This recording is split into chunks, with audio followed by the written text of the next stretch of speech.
Muy bien, estimados hermanos y amigos que en diferente lugar nos está mirando.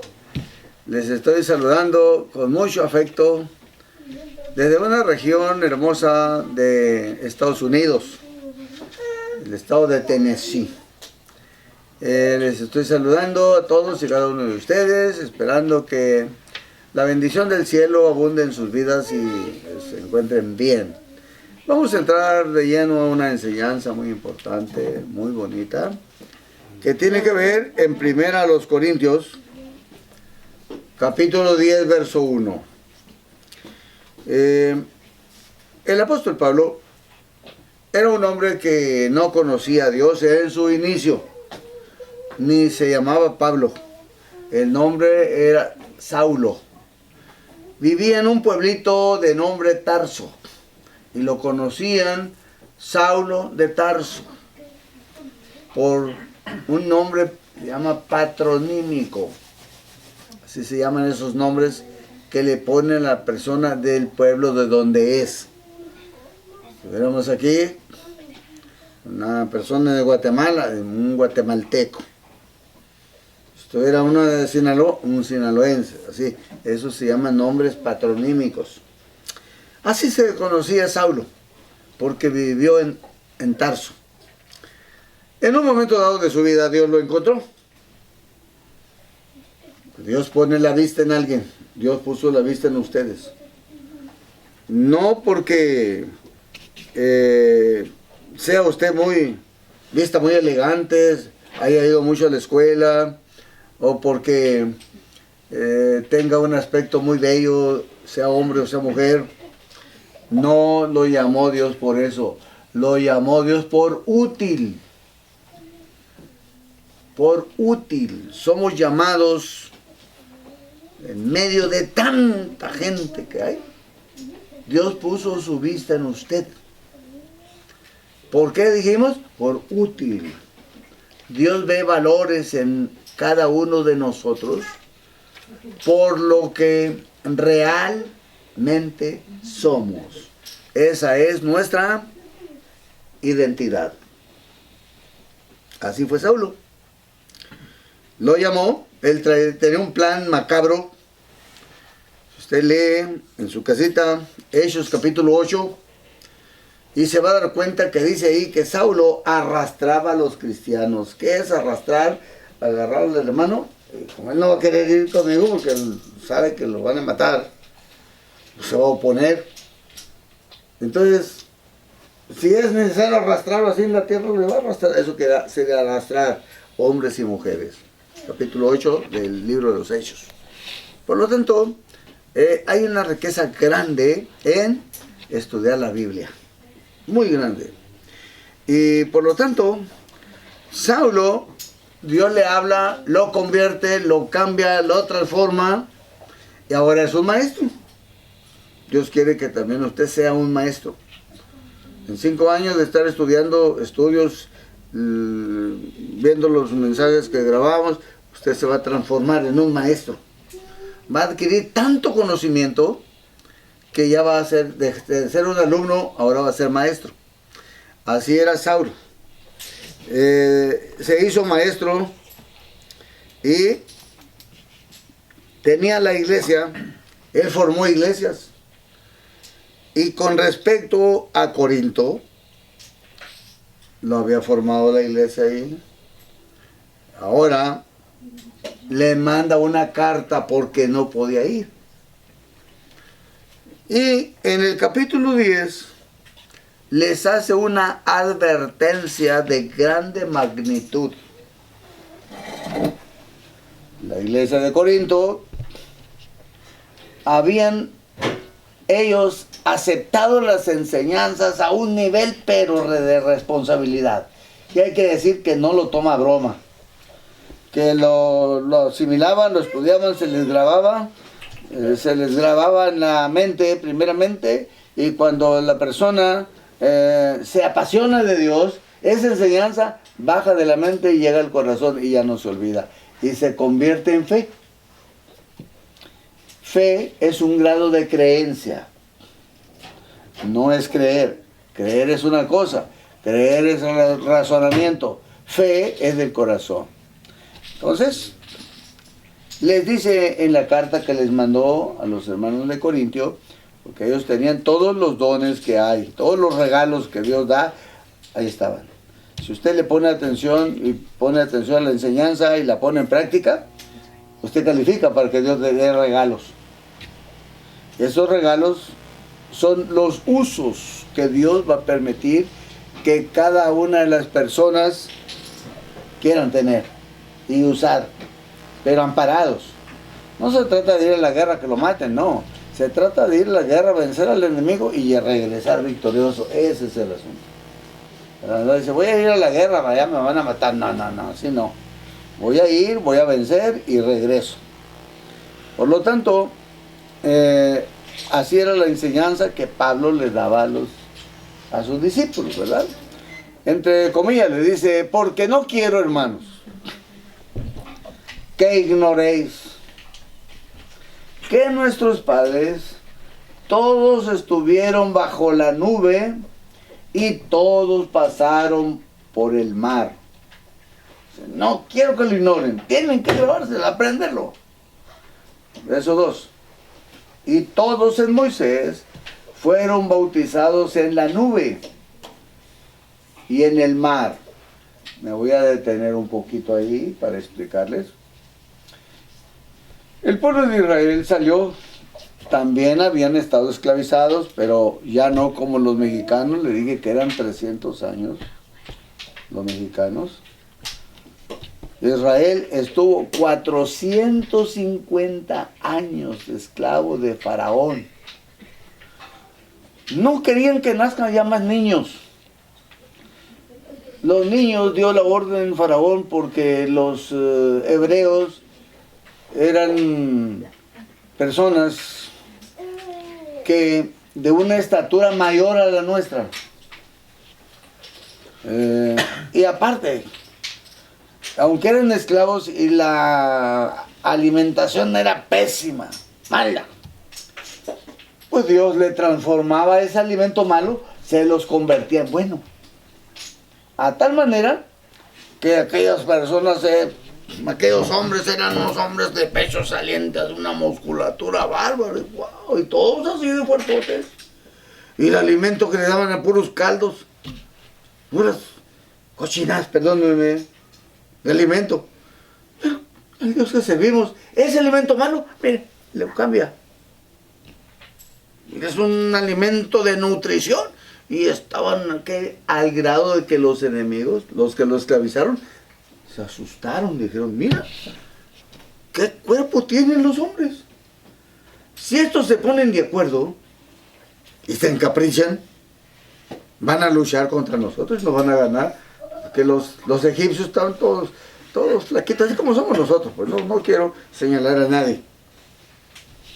Entonces, pero aquellos eran de un cuerpo de maravilla, pues como si fueran personas que tienen haciendo ejercicio y todo, y que desarrollan musculatura y todo. Se notaba la diferencia. Entonces llegó el momento que dijo el rey, a los niños que nazcan hay que matarlos. Que vivan, sobrevivan las niñas. Pero Dios, en medio de esa ley que hizo el faraón, nació Moisés, dice la Biblia, era un niño hermoso, y la partera, no había hospitales, solo parteras, que vieron que nació un niño, ellas tenían la orden de matarlos para evitar la proliferación, o sea, la popular de hombres, la cantidad de hombres que nacieran fueran menos. Pero Dios dijo, no, este niño, desde que nació, ya Dios lo separó para que saque de esclavitud a toda esa gente. Entonces, es el tema de ahora. Le digo, porque no quiero, hermanos, dice, que ignoréis que nuestros padres, hablando de los antepasados, padres, abuelos, bisabuelos, ahí dice, estuvieron bajo la nube, Cuando ya salieron de esclavitud, Dios preparó una nube, grande la nube, y iban a cruzar el desierto. Pero esa nube les daba aire acondicionado a ellos, un fresquecito hermoso, wow, qué belleza. Y todos querían estar en el lugar fresco, aunque el calor estaba más de 100 grados allá, que era un desierto. Ahí los que estaban bajo la nube, miren hermano, a gusto estaba. Se llegaba la noche y esa nube se hacía luces como estas. Ay, no había noche, no había que tropezarse o que se cayó en un barranco, ni nada, porque no ve. Pues no había lámparas de mano, ni teléfonos celulares con lamparitas, no había nada de eso. Pero Dios, esa misma nube, en la noche la convertía en luz. Ese es el tema de la enseñanza. Dicen nuestros padres, todos estuvieron bajo la nube. Y todos pasaron el mar. ¿Cuál mar? El mar rojo. Y dice el 2. Y todos en Moisés fueron bautizados en la nube y en el mar. Entonces, verso 3. Y todos comieron del mismo alimento espiritual. Cuando ellos tenían hambre, por la mañana amanecía como que cayó nieve. Ustedes saben qué es que caiga nieve. Entonces caía esa como nieve y se convertía en cornflakes, aparentemente hablando.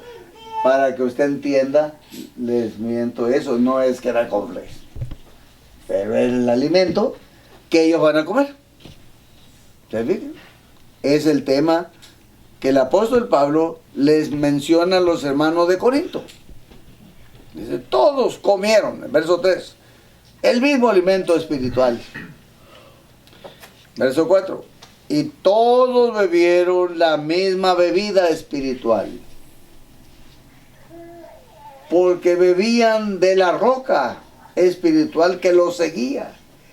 Y para que entiendan mejor, ¿y la roca quién era? Cristo. Cristo no los dejó. Ellos no iban solos. La roca los seguía. Moisés seguía la roca y salía agua. Agua purificada. No ocupaban las botellitas esas. Agua limpia, cristalina, sabrosa, buena. Entonces, de esa manera, le dice el apóstol Pablo a los hermanos de la iglesia en Corinto. Y esa roca que los seguía era Cristo. Dice, pero de los demás de ellos no se agradó Dios.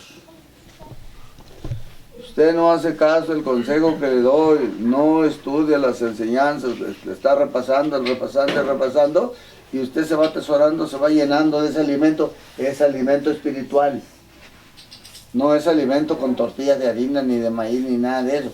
Alimento espiritual para su alma. Entre más las mira, usted va a tener más fe, porque la fe viene por el oír.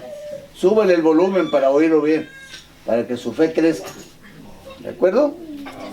Dice, pero de los más de ellos no se agradó Dios, dice el verso 5. ¿Por qué no se agradó Dios? Porque no lo hacían de corazón. Por lo cual dice, quedaron postrados en el desierto. Esos que no obedecen el consejo, en este caso, no es el apóstol Pablo. Sí es, pero a través de una enseñanza.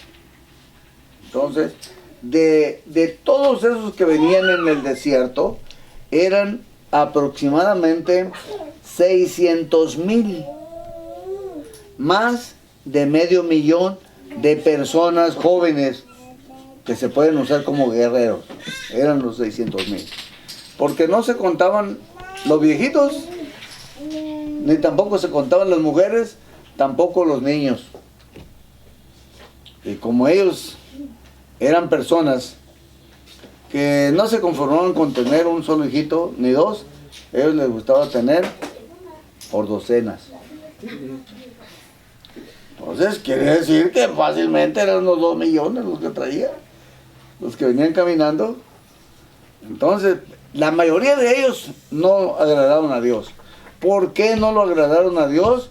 Porque eran muy difíciles de enseñar, no atendían el mensaje que Moisés les daba, no atendían al consejo. Tan fuerte así fue el desvío de ellos, que cuando Moisés subió al monte a recibir las tablas de la ley, ellos dijeron: no vemos a Moisés, se nos fue, nos dejó abandonados aquí. Y dijeron ellos: tenemos que hacer un Dios nosotros. ¿Y qué creen que hicieron? Juntaron en ese tiempo la gente usaba muchos collares así, usaban pulseras de oro, traigan todas las joyas que traen. Hicieron un becerrote así de oro. De esas prendas, de esas alhajas, de esas joyas, fabricaron un becerro de oro. Y ahí andaban danzando alrededor del becerro. Cuando Moisés vino del monte y los miró danzar alrededor de ese becerro, se enojó Moisés. Traía 2 tablas de la ley, los 10 mandamientos. 5 mandamientos en uno y 5 mandamientos en el otro, y los traía así. Vio Moisés lo que estaban haciendo y agarró una de las tablas y se la aventó al becerro así de ¡pah! Y la otra así, y se explotó el becerro, se desapareció y como le cayó como una bomba al becerro. Pero se quedaron sin tablas, se quedaron sin los 10 mandamientos. Entonces, es muy terrible cuando la persona es difícil de enseñar, cuando la persona no obedece el consejo. Es muy desastroso.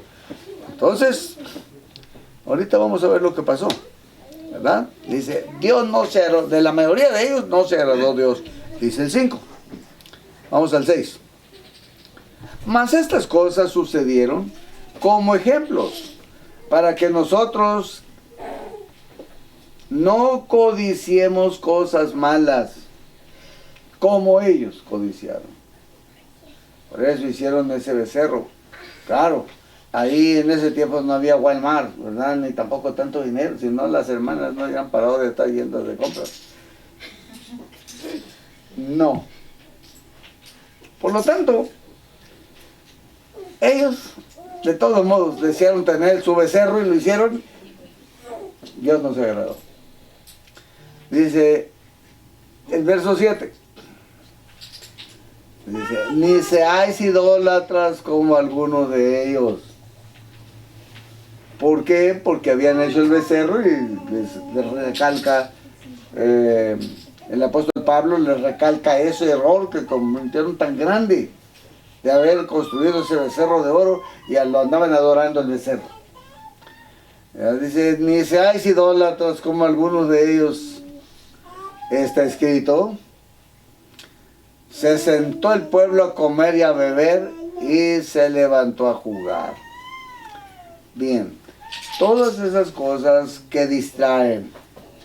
El pueblo se levantó a comer y a beber y estaban muy felices, muy contentos. La nube era aire acondicionado y la nube en la noche era luz. Tranquilo, el mundo entero estaba felices, estaban a tal modo, en lugar de alabar y adorar a Dios, se levantaron a comer y a beber. Entonces, y algunos se pusieron a jugar. Entonces, no es que sea malo el deporte, no vayan a confundir ustedes que yo estoy reprobando lo que es deporte, ni comer ni beber no es malo, lo ocupamos para vivir, pero no demasiado. Tenemos que salir, por decir, y jugar un poquito. Ahorita que dimos la enseñanza, yo les conté reseñas históricas y cositas que las hacían reír. No es que todo el tiempo voy a pasar haciéndolo reír, yo no soy payaso, ¿verdad? Entonces, pero hay que dar un matiz de todo. Usted va y come un bistec grande y luego, pero le sirven el bistec un pedacito de aguacate, una rebanadita de cebolla, un chilito, ¿verdad? Usted es una persona que le gusta el chilito, y si no le dan eso, sí se come la carne, pero no igual. Si le pone un rabanito, una cebolla y esto, un chilito, óigame, qué sabroso se come, porque hay variedad. Por esa causa yo les conté cositas que es como que se distraen un poquito, pues, pero no en exceso. Es parte de una reunión agradable, de convivencia agradable, para que el estudio tenga sabor, porque es alimento. La palabra de Dios es alimento, y tenemos que ponerle una variedad de cositas para que dé el sabor adecuado. ¿Correcto, hermanos? Bien, el pueblo de Israel ocupaba saber eso. El pueblo hebreo, el pueblo de los Corintios, en Corintio, la iglesia de Corinto ocupaba saber eso, que dice Pablo, no quiero que lo ignoren, tienen que saber esto. Y por eso les escribió el tema, y su servidor les trae a la memoria ese mismo tema. Usted lo debe de saber. ¿Cómo fueron ellos? ¿Qué era la nube? ¿Qué era la roca? ¿Cómo era el ambiente? ¿Verdad? ¿Qué era la comida que comían? El maná que caía del cielo, ¿verdad? Ya para terminar les voy a decir que algunos dudaban de que el día siguiente iban a tener más alimento. Entonces tenían unas vasijas de barro. Entonces comían a llenarse de ese alimento. Les dije que Dios se los transformaba en alimento nutritivo para ellos. Y algunos guardaban para el día siguiente. Y guardaban una vasija llena. Si uno tenía 5 o 6 niñitos, el esposo y la esposa de 5 niñitos, juntaban una vasija para mañana. ¿Y eso que juntaban? Al día siguiente amanecía puros gusanos. ¿Por qué? Dios no quería que dudaran, porque esa actitud representaban que no tenían fe que Dios le iba a dar de comer al otro día. ¿Le dije? Y al día siguiente ya amanecía otra vez el maná, fresquecito, nuevecito. El otro era puro gusano. Tíralo, ¿para qué sirve? Y lo tiraban y se comían del maná del nuevo, y otra vez juntaban para mañana. Y el día siguiente otra vez llena de gusanos la vasija. Que aprendieron a que no tienen que vivir así, ¿verdad? Porque Dios es poderosísimo y nos va a ayudar. A todos nos va a ayudar. Por esa importante razón tenemos que demostrar que tenemos fe. Gracias por estar atentos a la enseñanza. Gracias por haber venido en tiempo. Y entonces, si alguno no vino, oremos por él, para que Dios lo ayude, que sea Dios bendiciéndole. De esa manera estaré terminando la fase número 1 de esta enseñanza. Viene otra. ¿Ok? Dios los bendiga y los ayude. Amén.